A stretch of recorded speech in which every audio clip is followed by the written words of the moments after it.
Good morning, students. So, in the last lecture, we introduced ourselves to the idea of running time complexity.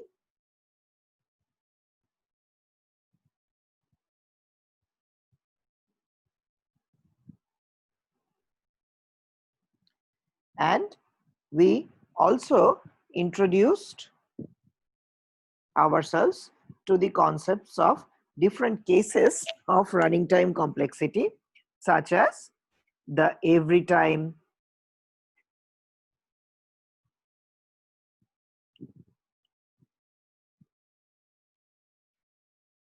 the every case,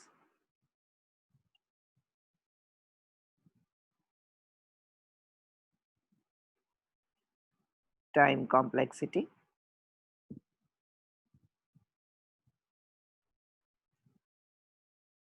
the worst case, time complexity,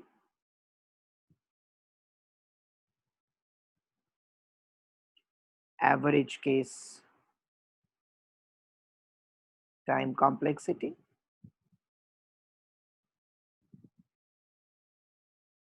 and the best case, time complexity. And each of them had their own denotations.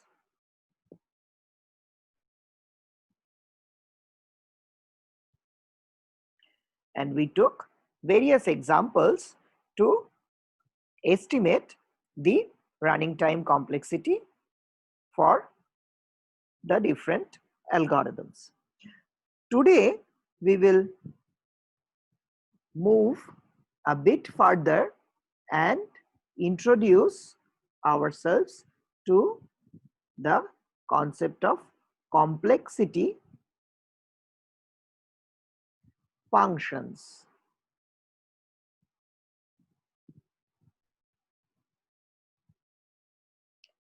So, by complexity function, we mean a function that maps positive integers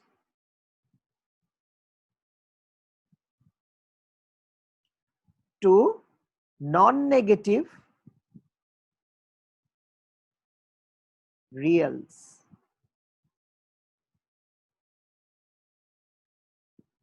It maps positive integers to non-negative reals. Examples: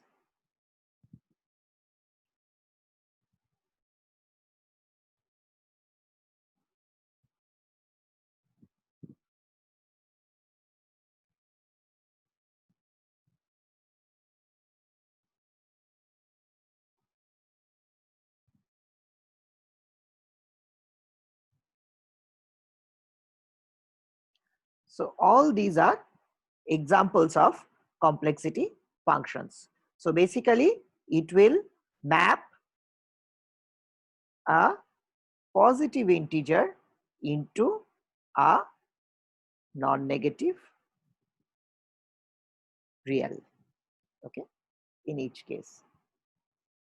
So typically, standard notations of complexity functions are, of course, this is not sacrosanct. You can use your own notations, but typically we will refer to complexity functions by denotations like Fn, Gn, etc.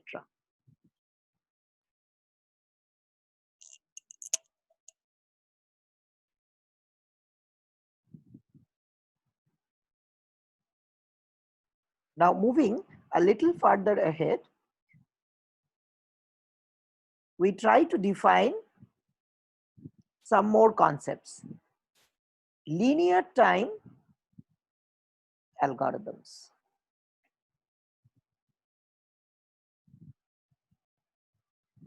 Okay, a linear time algorithm is an algorithm for which the running time complexity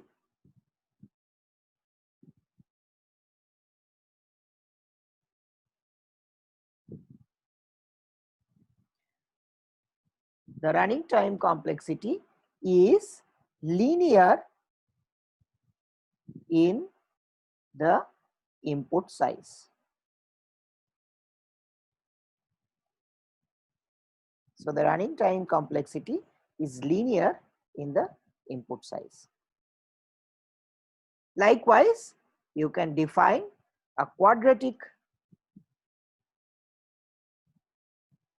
time algorithm as the running time complexity for such algorithms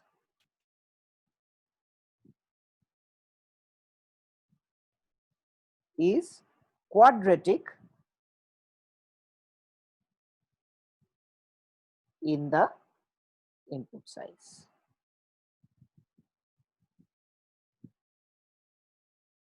Okay.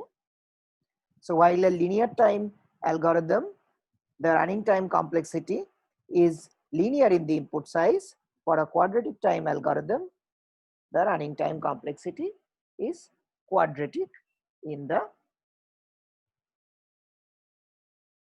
input size. And in all complexity analysis, we are interested in studying the eventual behavior.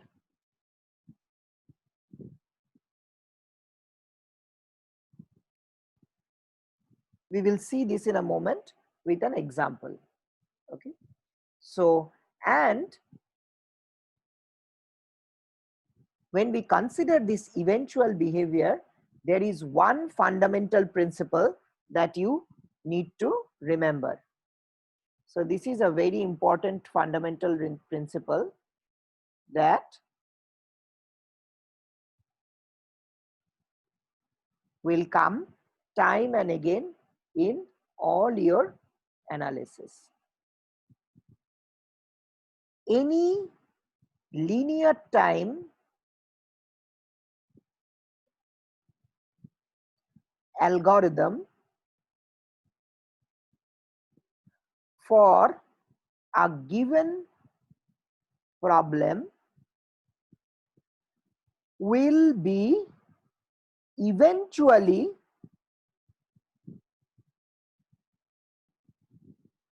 better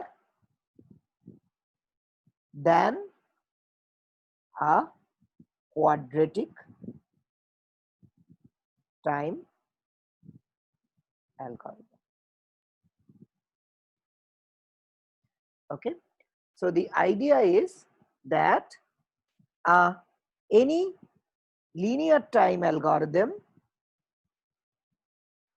will be, for a specific problem, for a given problem in hand, will be eventually better than a quadratic time algorithm.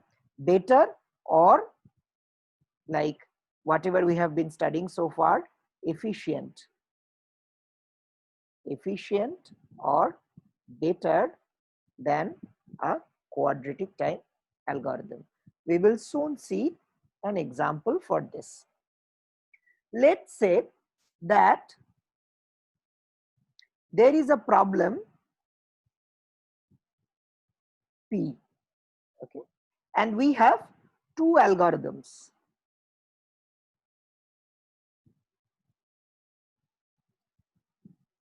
Let's say one is called A and the other is called B, to find a solution for the same instance of the problem. Okay. Now you are given that the complexity or the running time complexity, so we will use complexity for short all the time. Okay. So the complexity of A is, say, 0.1 n square. Okay. and let's say the complexity of B is 100n. So by definition, just now we have learned that this is a quadratic time algorithm and this is a linear time algorithm.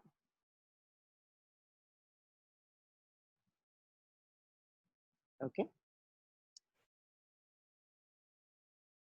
And we can claim that algorithm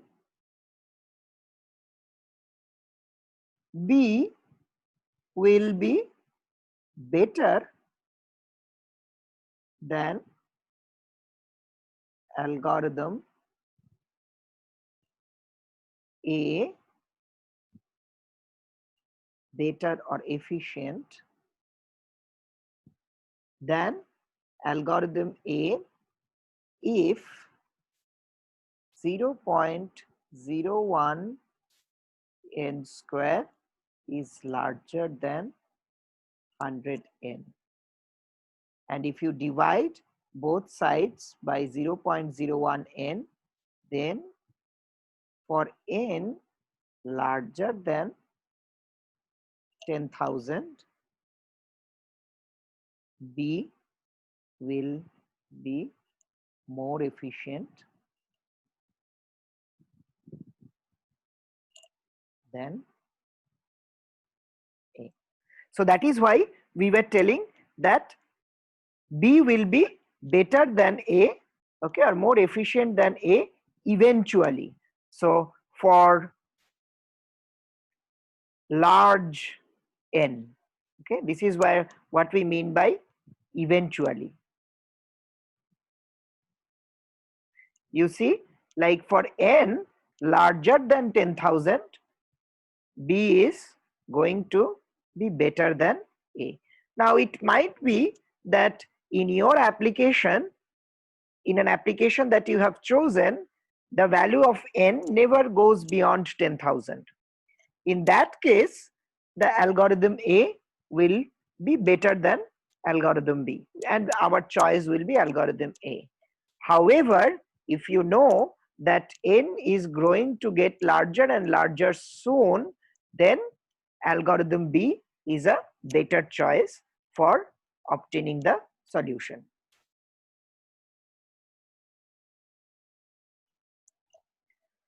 Now, once we have talked about linear time and quadratic time, we need to further understand a nuanced difference between a pure quadratic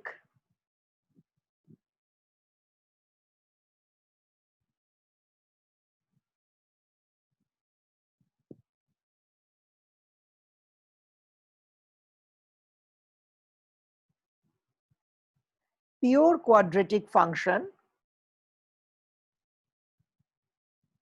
So here by function I mean read as complexity function that we have discussed just now. Pure quadratic function, okay, versus a complete quadratic function. So a pure quadratic function is a one which does not have any linear term in it.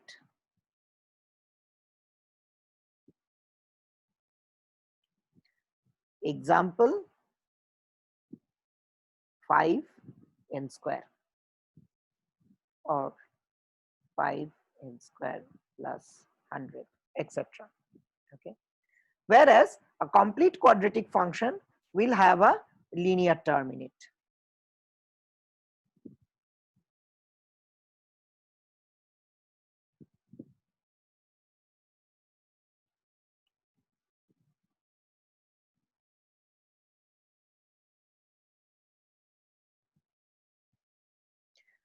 Example would be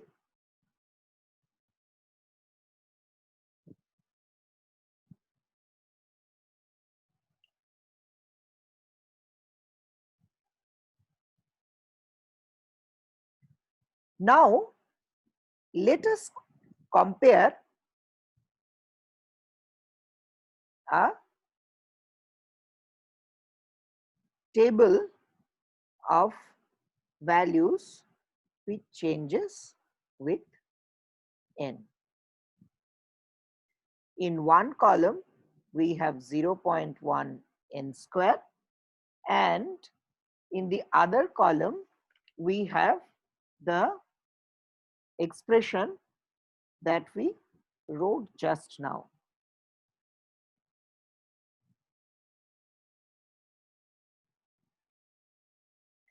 So note that this is the pure quadratic function. I'm sorry.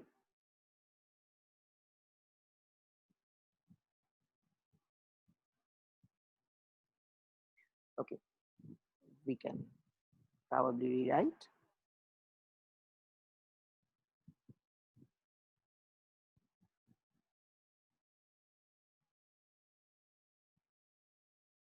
N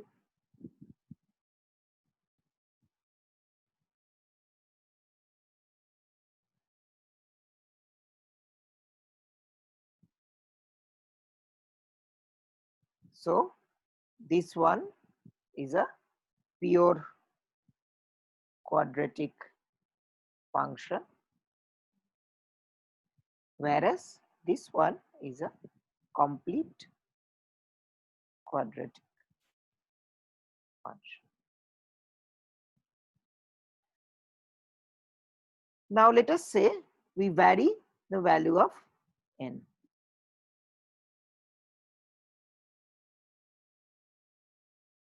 If we do so, 0.1 n square will be 100, will be 10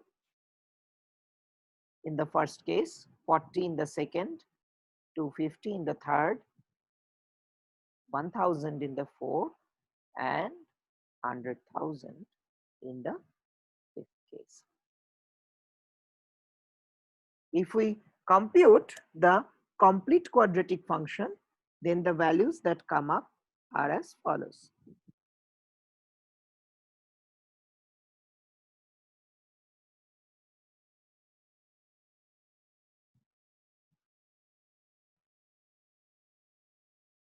Now you see the interesting trend here.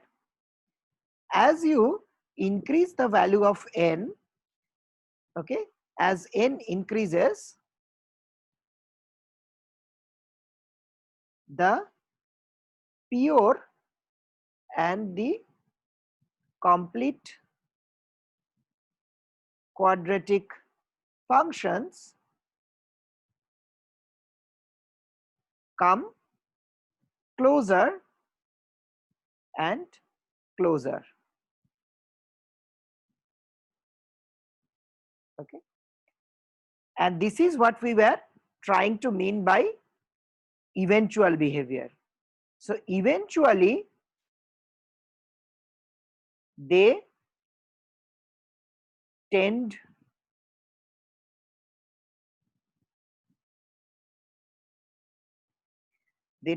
to be almost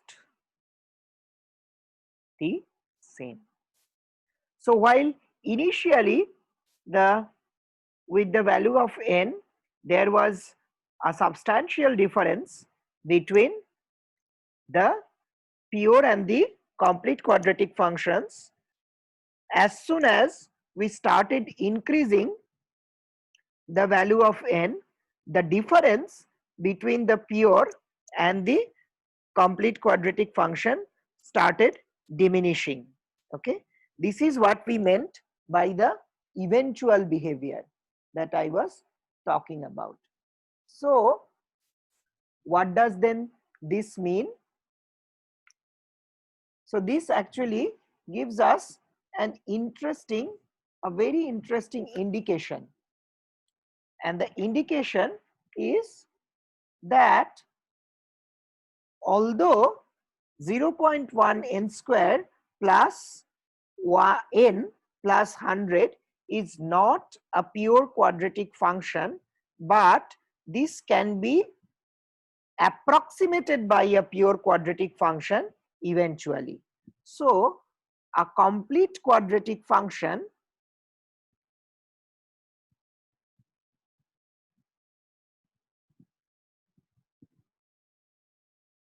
can be eventually approximated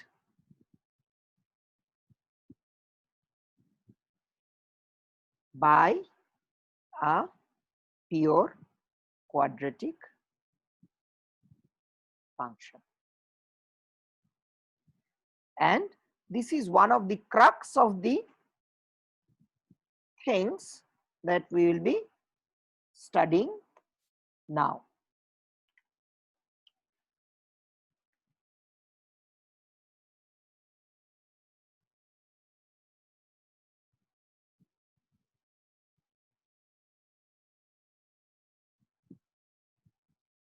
So this means that if, say, there is an algorithm A which has a running time complexity of 0.1 n square plus n plus 100, then we can say that A will eventually be a quadratic time algorithm.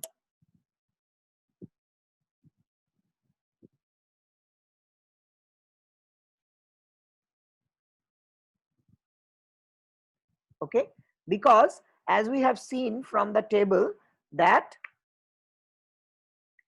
the 0.1 n square and 0.1 n square plus n plus 100, the difference diminishes as the value of n increases. So therefore A will eventually reduce to a quadratic time algorithm, a pure quadratic time algorithm. This brings us to a very important notion in complexity analysis. So complexity functions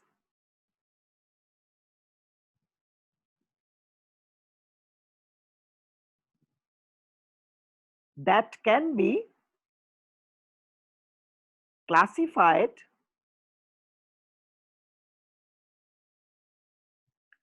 with pure quadratic functions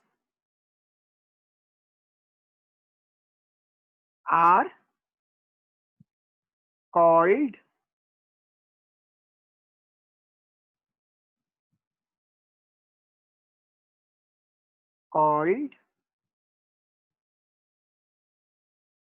theta n square.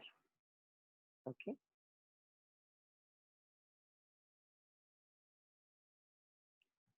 so you pronounce this as theta, okay? Theta of n square.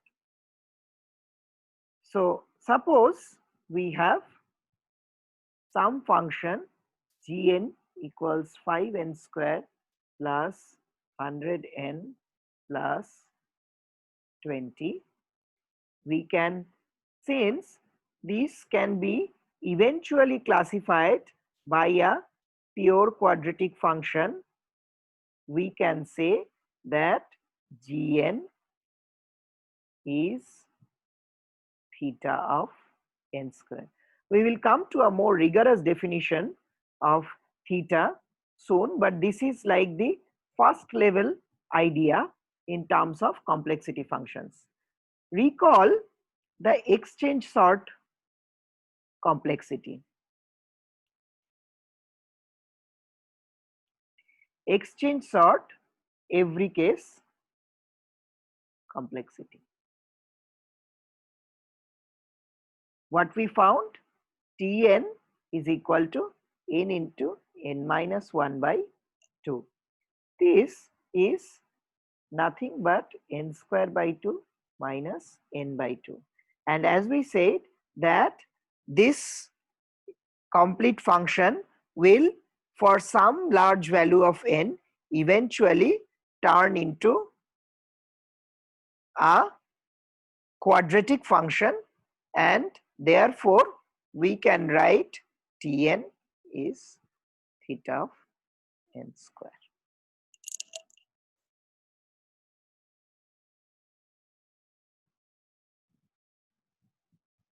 In other words, any quadratic time algorithm is also termed as theta n square algorithm. Okay. Similarly, complexity functions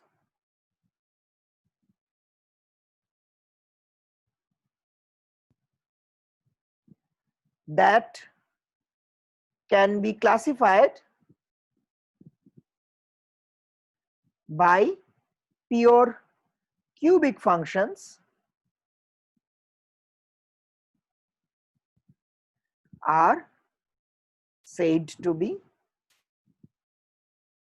theta n cube, and so on and so forth.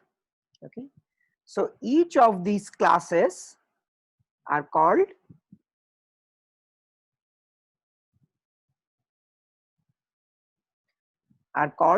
complexity categories.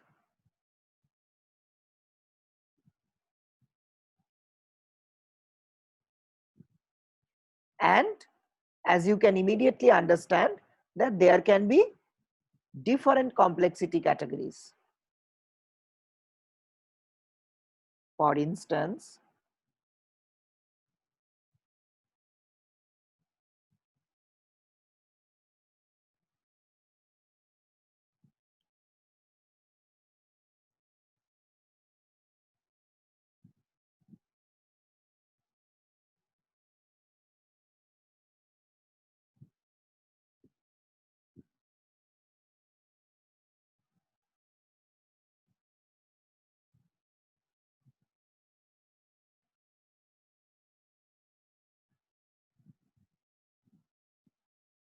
where this sign indicates that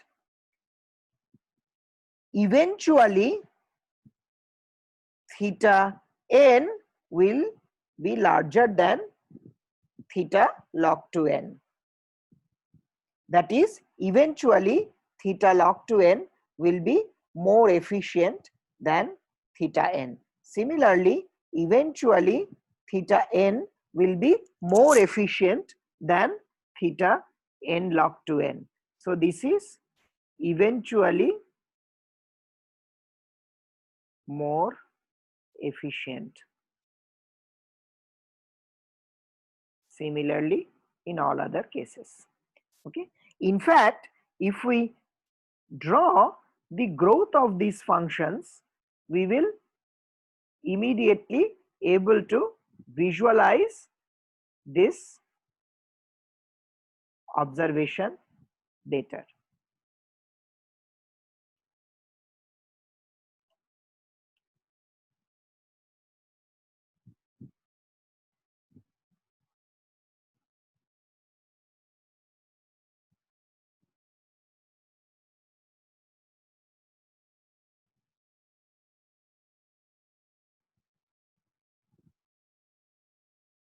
So let's say this is our n 0, 1, 2, 4, 8. So these are in steps of powers of 2, 32, 64, 128, and so on and so forth. This is a logarithmic scale.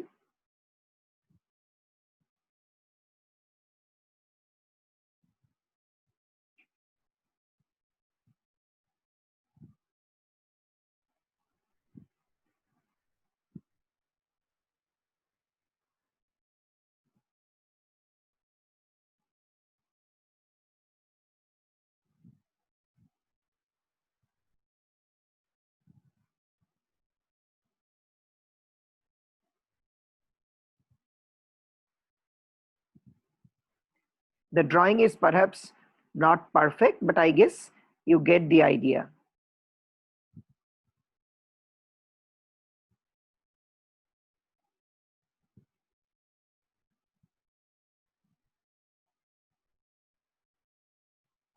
So you see, eventually at some point or at some value of n,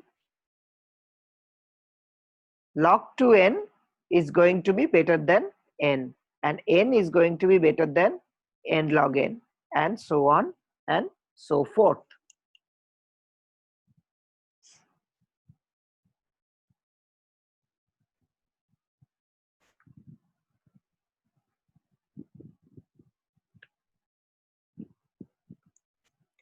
So with this idea in place, we will now introduce ourselves to what is called order.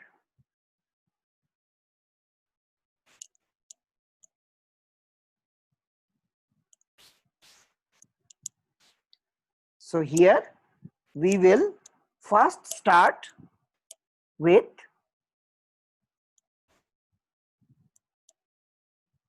the upper bound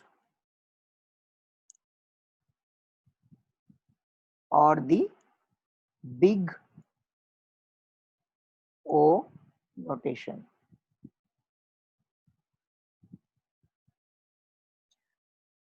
Definition. For a given complexity function,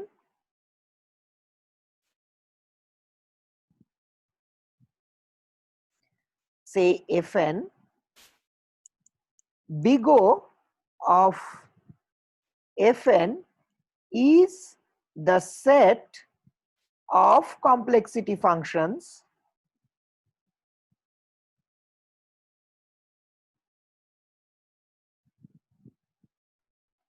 Gn for which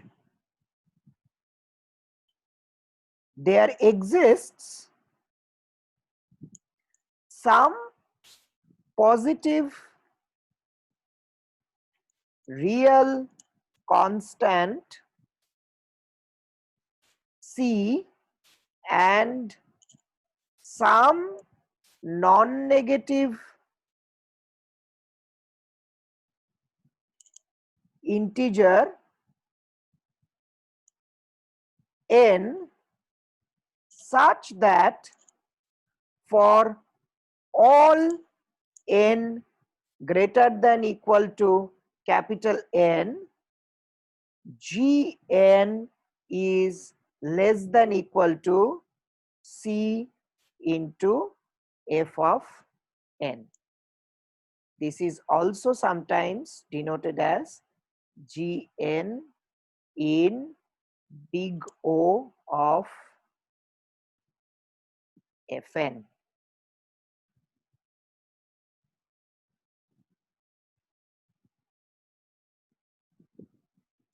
Okay, so if there exists a complexity function, a set of complexity functions, okay, Gn, for which you can find a real constant C and some value of n, okay, such that all n larger than n, we see this condition Gn less than Fc of Fn, okay, to be true, then we say that Gn is big O of Fn, okay.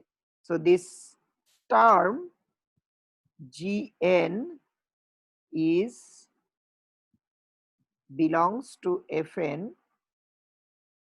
is read as Gn is big O of Fn. So pictorially, if you try to draw this phenomena, say n is here, then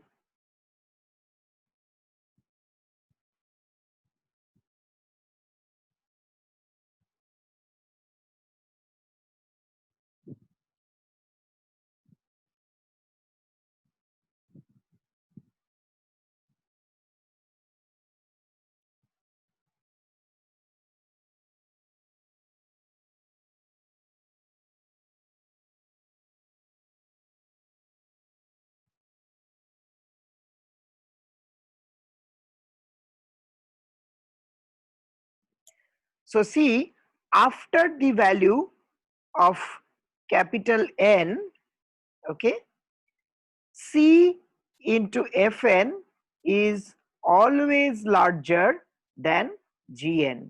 So Gn always lies below C of F, C into Fn.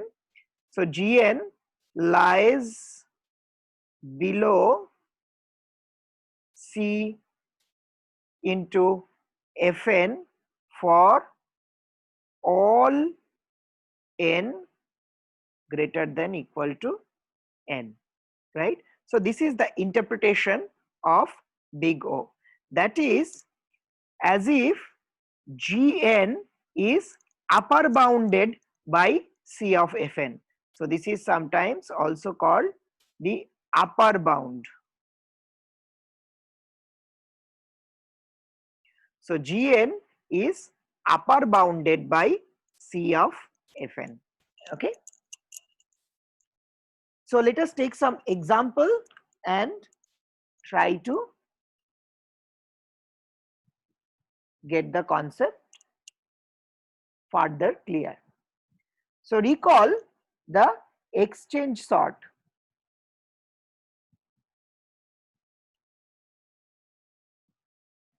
So the every case time complexity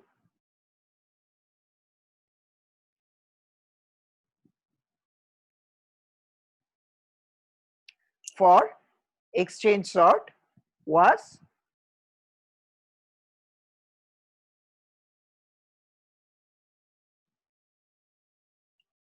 Tn equals to n into n minus 1 by 2. Now consider n to be greater than equal to 0. Then you can always write n into n minus 1 by 2 is less than or equal to n into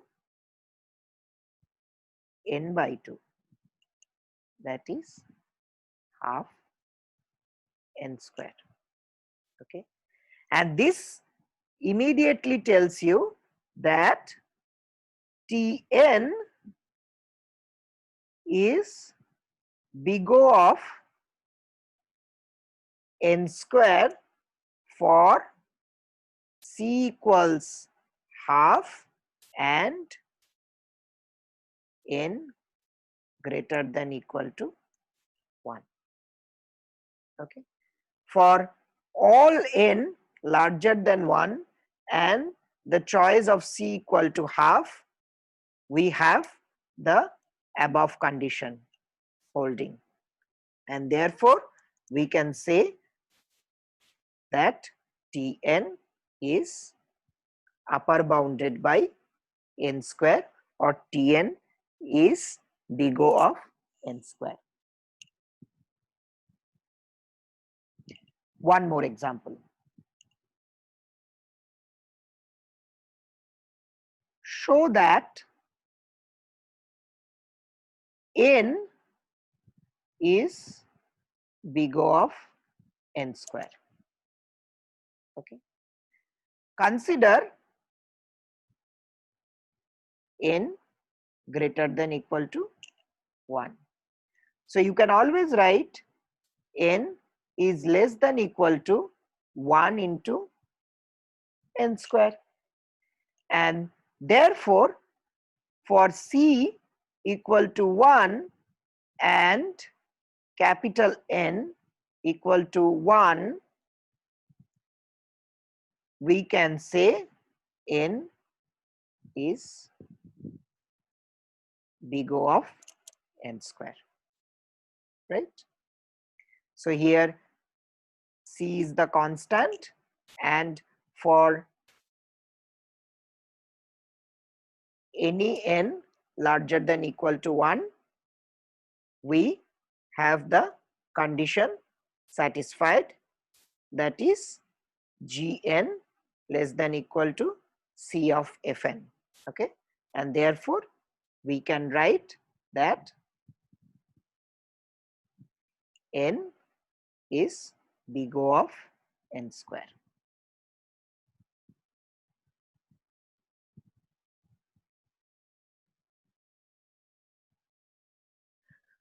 So since we are interested in the eventual behavior, the upper bound that we studied is in general called the asymptotic upper bound. Okay, this means that we are interested in the eventual behavior.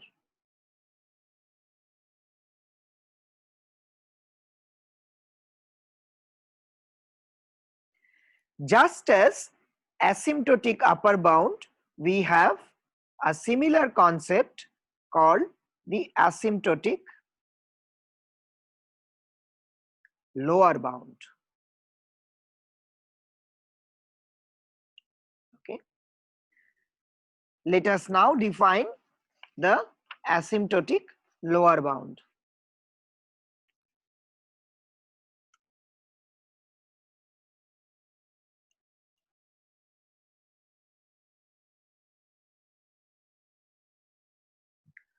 For a given complexity function,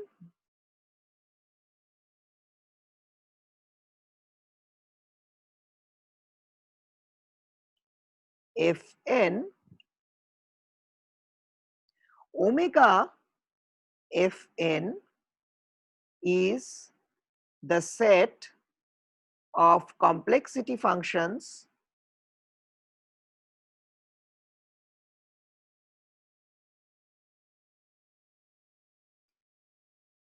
Gn for which there exists some positive integer c and some non-negative integer n, such that for all n greater than equal to n, Gn is greater than equal to c into Fn, or we write Gn is in omega Fn, okay, or Gn is lower bounded by Fn. So again we can very nicely pictorially describe this.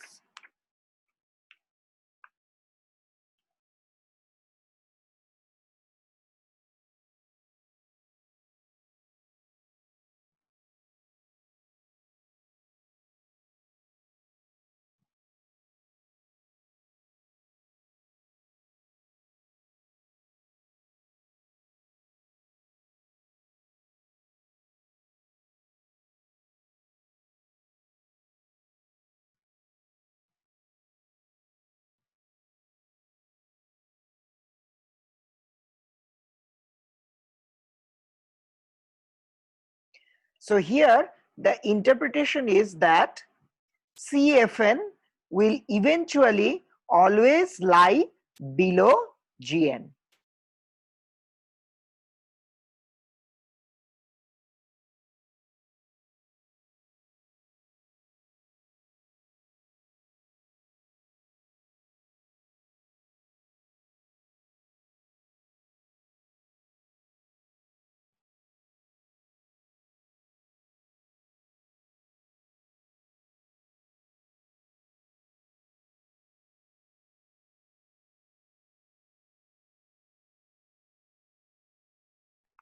So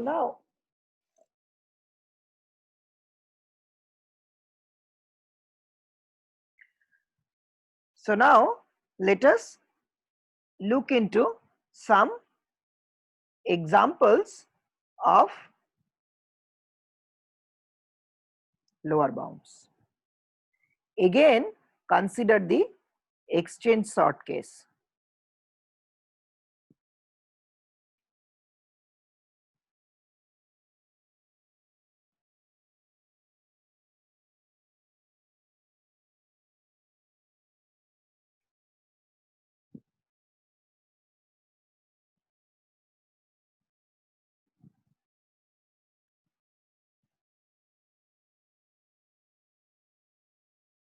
For n greater than equal to 2, we can always write, so this is a trick we are playing, see, you have to play similar tricks when you have to actually estimate the upper or lower bounds.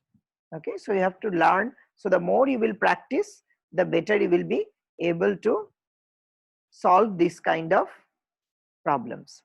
So we can write n minus 1 is larger than equal to n by 2 for all n greater than equal to 2. So this immediately says that n into n minus 1 by 2 should be larger than equal to n by 2 into n by 2, that is 1 by 4 n square. So thus for C equals 1 by 4 and n equals 2, we have Tn in omega n square. So see, this is one algorithm, the exchange sort algorithm, that is both in big O of n square as well as in omega of n square. Of course, for different constants and different values of capital N.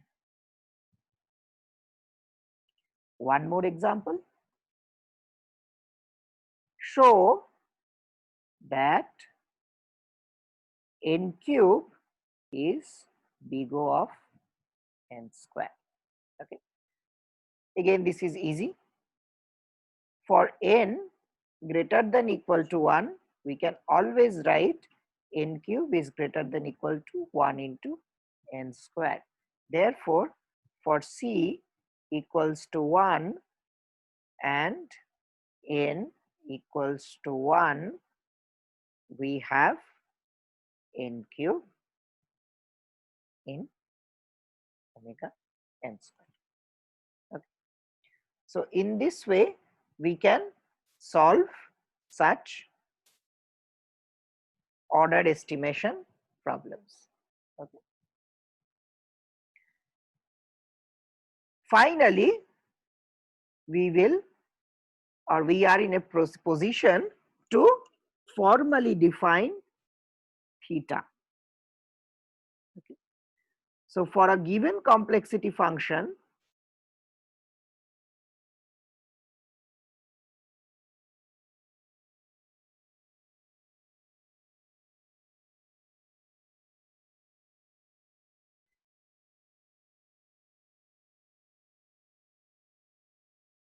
Fn, theta of Fn is equal to big O of Fn intersection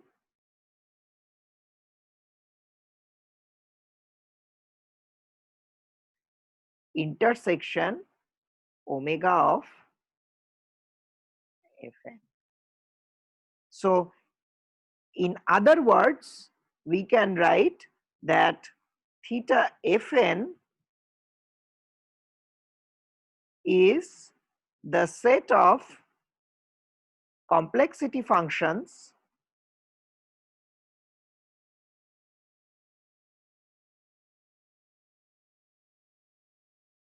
Gn for which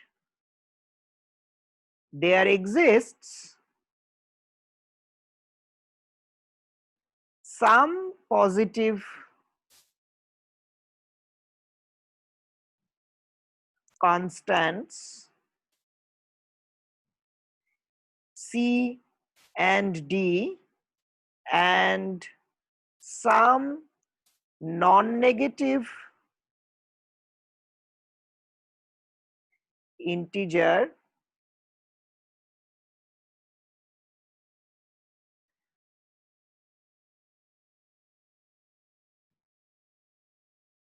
n such that for all n greater than equal to n, we have C into Fn less than equal to Gn less than equal to D into Fn. Okay. In such cases, Gn is said to be theta of Fn, or Gn is order of Fn.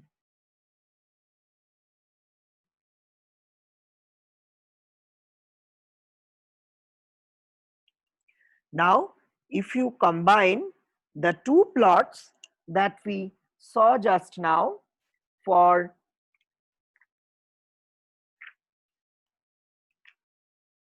the upper bound and the lower bound, then from there you easily can get the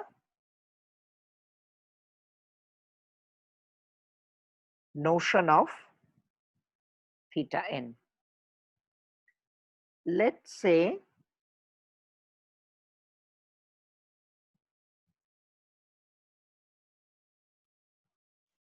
this is our Gn, okay, and let's say this is our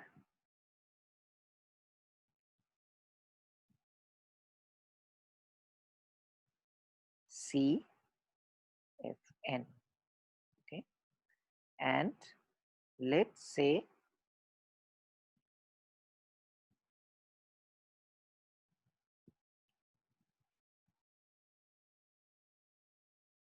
this is our D of Fn, okay.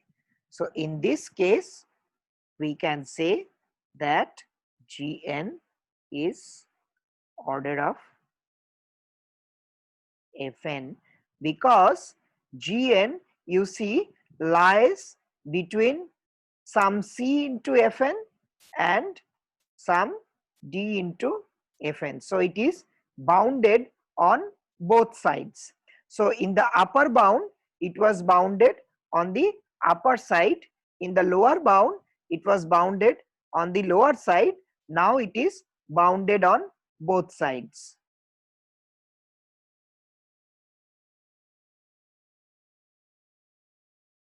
So the every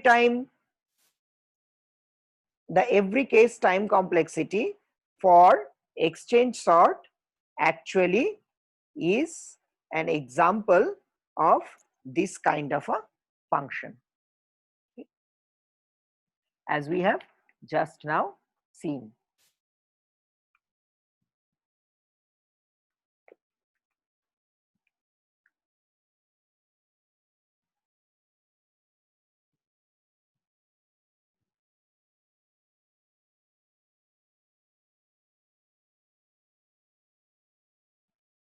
Now we will solve one more intricate case.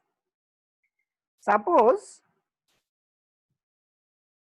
I ask you to show that n is not in omega n square.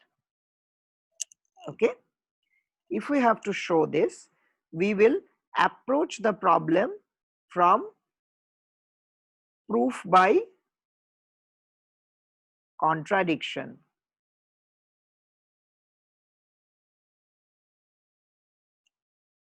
Okay. So this means that we will assume that n is omega n square and then prove that this cannot be true. So if we assume that n is omega n square, is in omega n square, then we can write that n is greater than equal to Cn square for some positive constant C and all n larger than equal to n. Okay. So if you divide both sides by Cn,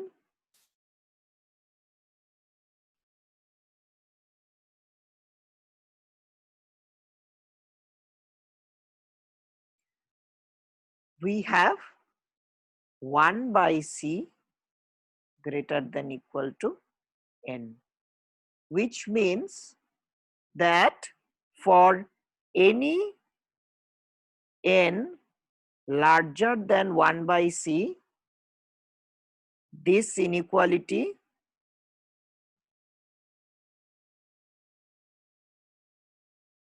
will not hold.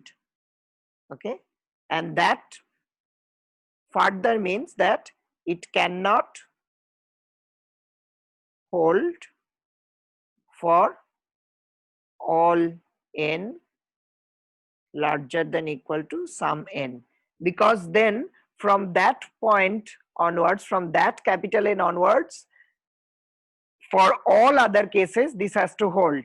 However, we have seen that it will not hold for any case larger than 1 by C.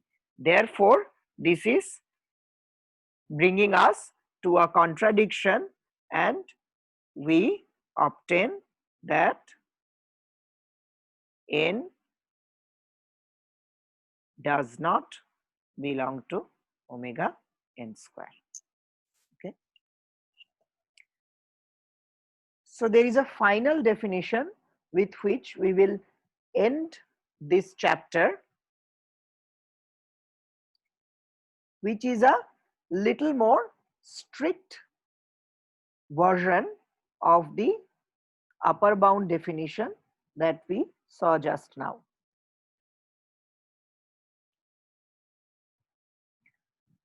For a given complexity function,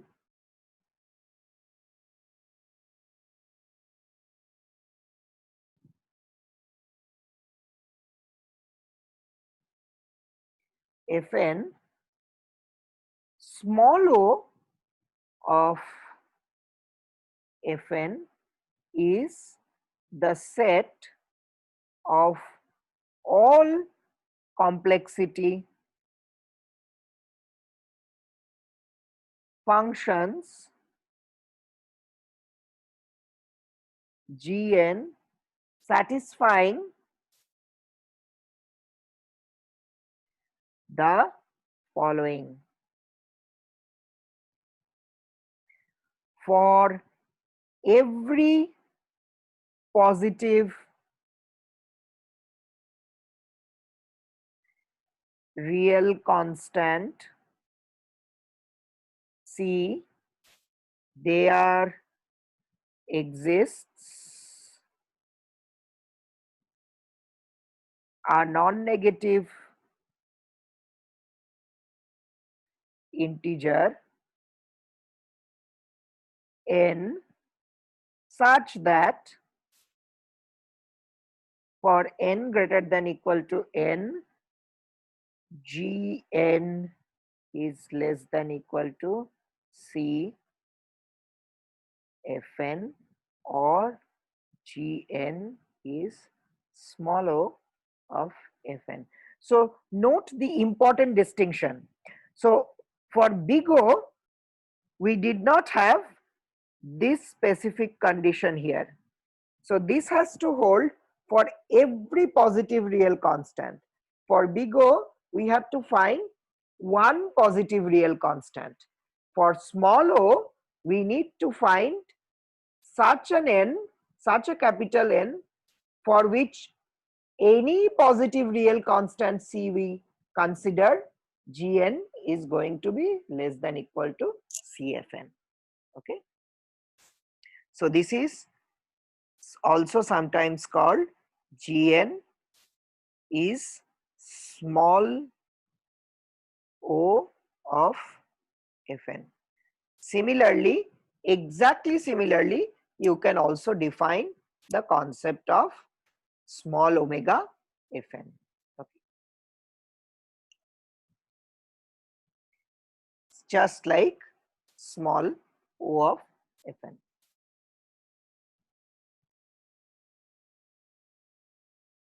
So just to see the concept a little bit more clearly, let us say we are asked to show that n is in also small o of n square. We have already proved that n is in big O of n square. Now we are asked to show that n is in also small o of n square. Okay. Let us assume that C is greater than 0 is given. Okay. So we have to find an n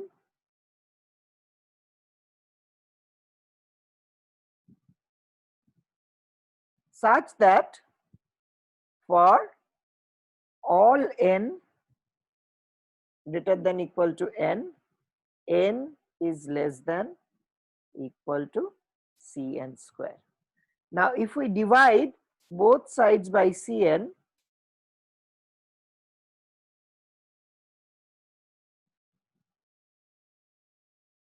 we have 1 by C less than equal to n. So therefore it suffices to choose any n, any capital N greater than equal to 1 by C. If you choose any capital N that is greater than equal to 1 by C, the above condition is going to hold and n is going to belong to small o of n square. So this brings us to the end of the first chapter on algorithmic efficiency, complexity analysis, and concepts of order. So I would invite all of you to practice more and more problems related to finding the every case, and if not possible in certain algorithms, worst case, average case, and best case time complexities. Take some very simple algorithms that you have implemented in your programming and data structure course and try to find out whether you can have an every case complexity for it. If yes, very good, compute it. If no, see if you can find out the worst case and the average case time complexities. And similarly, also practice how to obtain the big O, omega, order, that is theta, small o and small omega of different complexity functions. Okay, these are some of the practice problems that you should be doing. We shall do a lot of such practice problems in the tutorial classes. In addition, we will also share materials with you which has lot of such practice problems. Okay, but so the main crux of understanding this chapter is to solve more and more problems. Okay, the more variety of problems that you solve, the better it will be for you to understand the concepts. Thank you.